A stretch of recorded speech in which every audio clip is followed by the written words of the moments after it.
A new New Zealand documentary called Pacific Mother is releasing in Australian cinemas on the 28th of August at the Ritz and the 30th of August in Melbourne. And it's my great pleasure to be speaking to the director of Pacific Mother, Katherine McRae. Katherine, welcome to Movie Metropolis. Thank you. This is such an interesting documentary about birthing options for women and of the lack of options that might be available. Tell me about the origins of this documentary. In 2019, a woman called Sachiko Fukumoto, who was married to a freediving champion from New Zealand, William Trowbridge, couldn't get the birth she wanted in Okinawa, where she lived in Japan. So they decided to come to New Zealand because we have a midwifery system which allows women to do things like home water births, which is what she wanted. And she was very shocked by this lack of choice in Okinawa. So just before she came, she rang a friend of mine who's a Japanese producer in Auckland and said, let's make a film about this. So then the Japanese producer rang me. So we made a very short documentary, 9 minutes long, about her first birth in Hawke's Bay. And we put it out in the world in several languages, and it got about 7 or 8 million views, which made us realize that, there's content. This is content about women's experience of birthing, and there's just not enough content about women's experience out there. And several people said, well, is this a trailer for something longer? And and then once you started getting all these reactions and from people around the world, we thought, yeah, let's make a feature documentary. So in December 2019, we went to Hawaii and shot with a woman over there. And then, of course, COVID hit. So early the next year. So that changed our plans a lot. So I ended up doing a lot of remote filming. When borders opened, we could go to Cook Islands and things like that. But it's been an interesting experience. It definitely altered the way we shot it. It certainly is, and it's really beautifully shot. I have to say, the some of the underwater cinematography, etc. It looks great. You obviously spent a fair bit of time fashioning the look of the film. Yes, well, I knew that. So the film concentrates on about 5 countries. Tahiti, Hawaii, State of America, Cook Islands, New Zealand, Aotearoa, and Japan. And but I knew that the underwater sequences would unite the look of the film. So the women I'm playing, a lot of the women all the women in it have a very strong relationship with the ocean. And so we're playing with that idea of how, as humans, we came from water. We were suspended in utero in our amniotic fluid. And here are these women, and a lot of us who love the water. Is that because we've come from water? I don't know. So I've been playing with that sort of visual metaphor that these women who are pregnant underwater, it reminds us of being in the womb. Yeah. Okay. No, the film looks great. I'm so interested in the politics of this because, in one respect, I can't understand why women shouldn't be allowed to have home births and water births, etc. But the medical community, I gather, fights very rigorously against it. I think somebody talked about, which was not in the documentary, but one of our research people talked about this, what they call the super trawler of risk, that because some women die and some babies die, sometimes the medical, in hospitals, they're so worried about that they then see everybody as a risk. Whereas I think the midwives come from a point of view as women are designed to give birth. So as long as they're healthy and the baby's healthy, you should be able to have a birth with few interventions. And personally, I don't understand why as societies we don't go with that, because I mean, for instance, resourcing. Let's leave the hospitals for extremely difficult births like I had, and for emergencies, and let healthy women and babies get birthed either at home or in birthing centres. It seems better all round. I don't understand why there's a fight against it. But we touch on it. We touch on how in New Zealand in the 80s, women and parents really wanted control over birth. And so that led, after many years of fighting, in 1990 to a law change that meant that the regulations basically said a doctor has to be present at the birth or a midwife. And at that point, the training of midwives became, it meant that women didn't have to be nurses, or nurses didn't have to be midwives didn't have to be nurses before they were midwives. They could be direct entry midwives. So from there, more and more midwives became autonomous. They could run the whole show. How interesting, and it's a wonder that Australia hasn't followed up and similarly enacted that sort of law that New Zealand has. Yeah, I can't talk too much about the Australian Yeah. experience. I watched Birth Time, which was a fantastic documentary about the fight that's going on in Australia. But yeah, we didn't have the resources to also do Australia. But then I found out that the women were making Birth Time, so I thought, well, there we go. That's No, Australia. But sure. No. I mean, the interesting thing is that I'm hoping, in our quiet way with the documentary, that when people see a good system of midwifery, which is called continuity of care, where a midwife looks after the parents before, during, and after birth, and that's the gold standard that the World Health Organization would like to see. I'm hoping that people all over the world would look at it and go, why can't we have that system? And that's the politicizing moment. And hopefully they will then, do whatever needs to be done to pressure their government to improve the maternity services. Absolutely. No, that sounds good. Sachiko is such an interesting person, and she speaks so well, etc., as well as some other people who you have as part of the documentary. Tell me about filming them all and getting them to evoke their responses well to camera. Well, I think we were lucky. A few of them are very good with media. They've had a history of that. Like, Sachiko is an actor as well as a freediver. Kimmy Werner in Hawaii has her own YouTube channel. So she, they're quite media savvy. But they're women also who, when you're freedive, you have to be very in touch with yourself physically, don't you? You'd have to understand how much breath you need and how much oxygen you need. And so I was very fascinated by that Sachiko said to me when I made the first short film. She implied that she's more in touch with her emotions and more in touch with her instincts than she used to be because of her interactions in nature. And I thought maybe some of us modern women feel a bit cut off from our bodies. And so that's why I'm particularly interested in these women who live a lot of their lives in and around the ocean. And so when they decided to give birth, of course they wanted a natural birth, and then were very surprised when there were regulations that got in the way. Mm.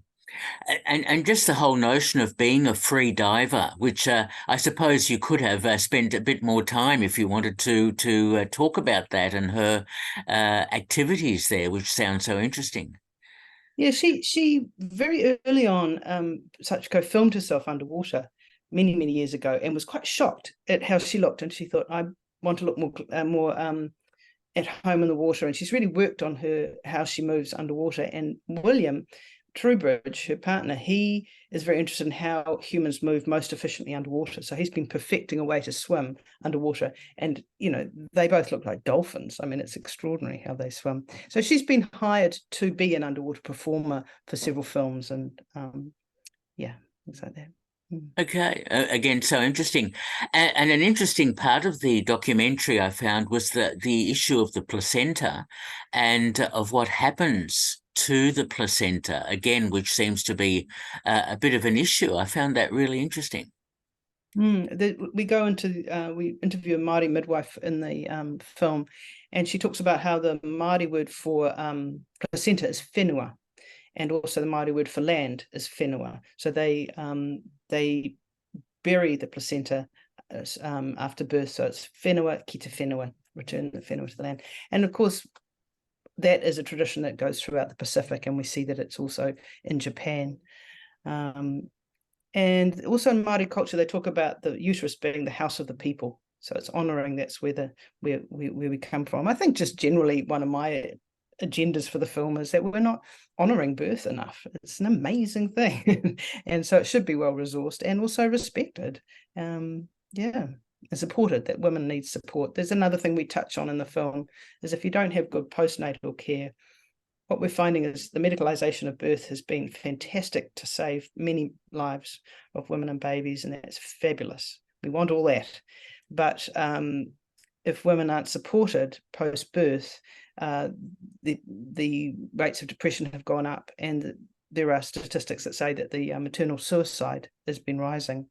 So that's got to be looked at, and it's an extremely serious issue. And some of that might be postnatal depression, some of it might be birth trauma that hasn't been resolved. If you have continuity of care and the midwife's coming to see you and your birth didn't go the way you thought it would, you've got 6 weeks now to talk to that midwife and say, what happened, and and hopefully resolve it or do something about it, if there was a real problem. So birth, there's been a lot of women are told while giving birth, as long as you've got a healthy baby, it doesn't matter what happens. Well, traumatizing that mother in the process is a risk that we're taking if we want healthy, happy mothers at the end of the process and good parenting.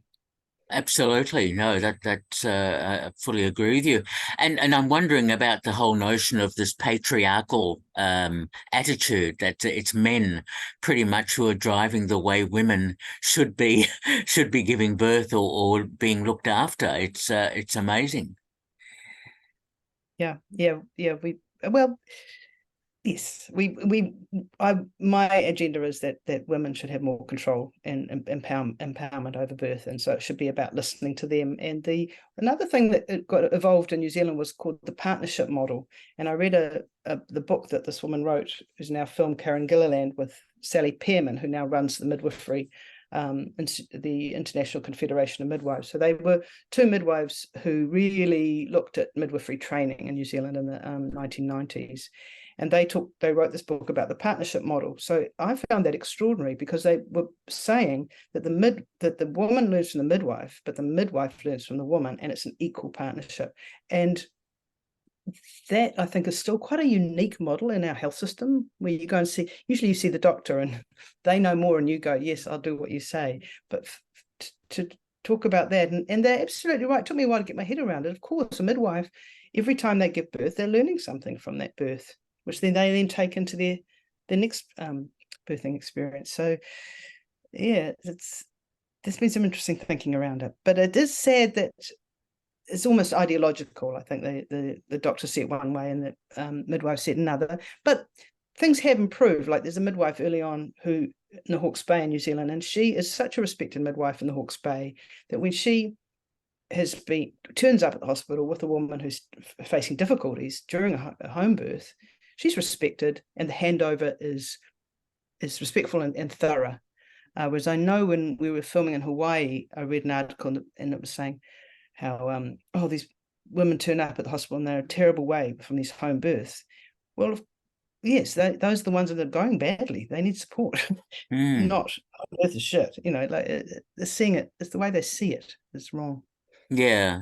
Again, so interesting topic and so well expressed there. Tell me about the editing process, because you obviously over the years you've got lots of material, interviews, and so on. The fun part, I suppose, is then fashioning the final version of the film. Tell me about the challenges.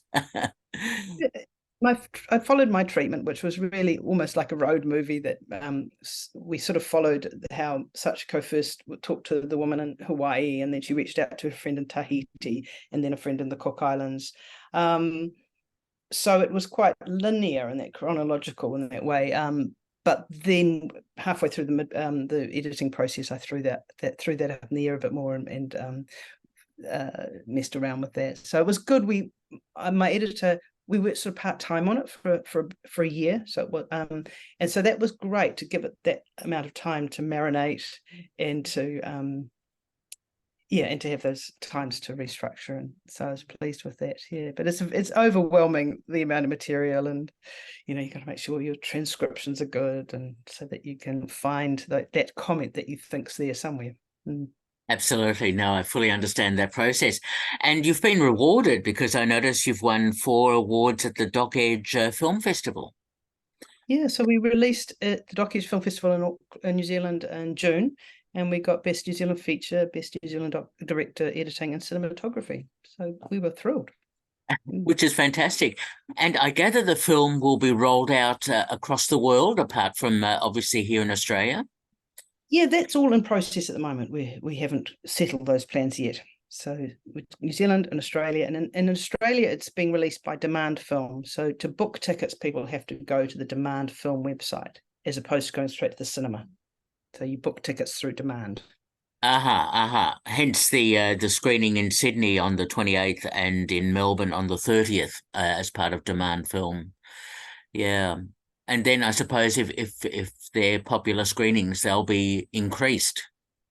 Yeah, so with the demand, so they're put on a certain number, and then if people want to host them, you can add them, and then over it, I think our film will have a long tail. I think people, antenatal groups might want to hire it, and they'll be able to go to Demand Film and just have a private screening as well. So that's why we went with that distributor, because we feel that their model is good for our demographic, the people we want to reach.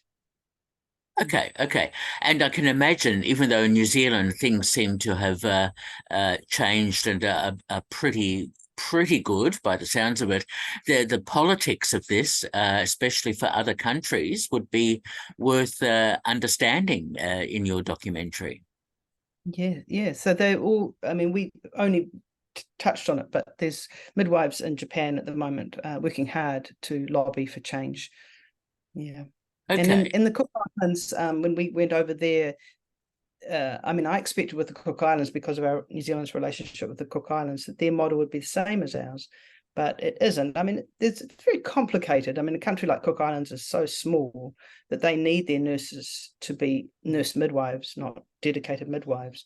But there are no midwives in the community, so women have to go to the hospital. But things are changing.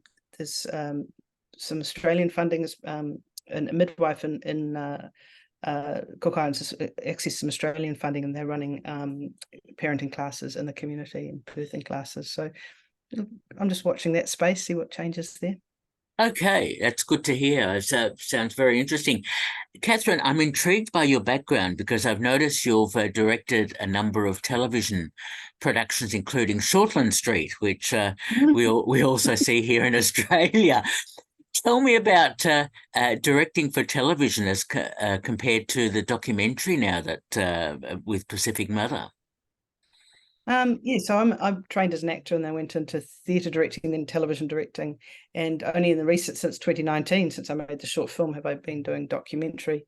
As I was saying to someone the other day, with when you're directing drama, you film everything, and I found it quite fascinating with documentary, especially like from that first one, where yes, I shot the birth, I shot interviews, but I was also gifted a whole lot of archival footage of Sachiko and William underwater, and things like that. And so you're creating your story out of all these disparate pieces. I mean, you're still a storyteller, but it's just in a different way. And I think that actually really helped me, that when I came to do the feature, and COVID hit, and I couldn't be there, I couldn't go to every country and absolutely dictate every second of it.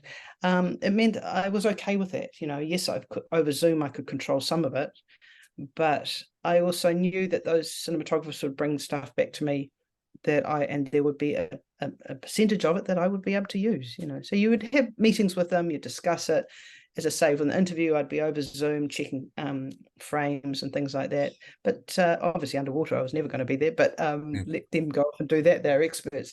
But yeah, it's an interesting process. I'm also interested in the way that, and I teach film too. So I was saying to the students that we've got this beautiful looking film, but it was hiring incredibly good cinematographers around the world for 2 or 3 days.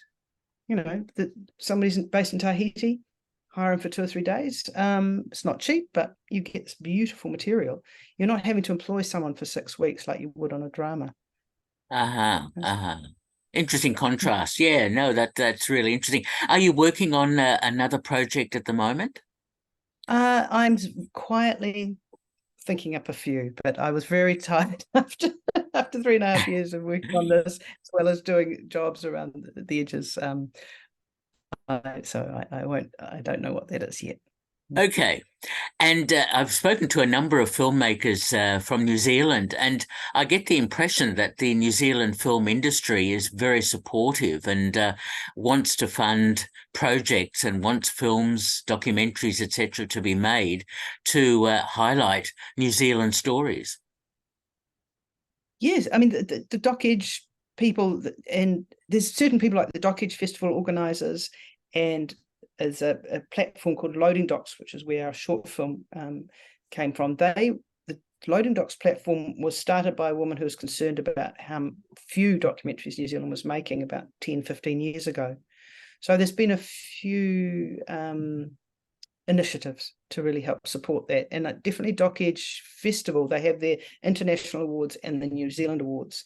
And they've done that quite deliberately so that a film like mine can say, look, I've got these awards, and that'll help me sell it overseas and get viewing. So they've been quite strategic about it.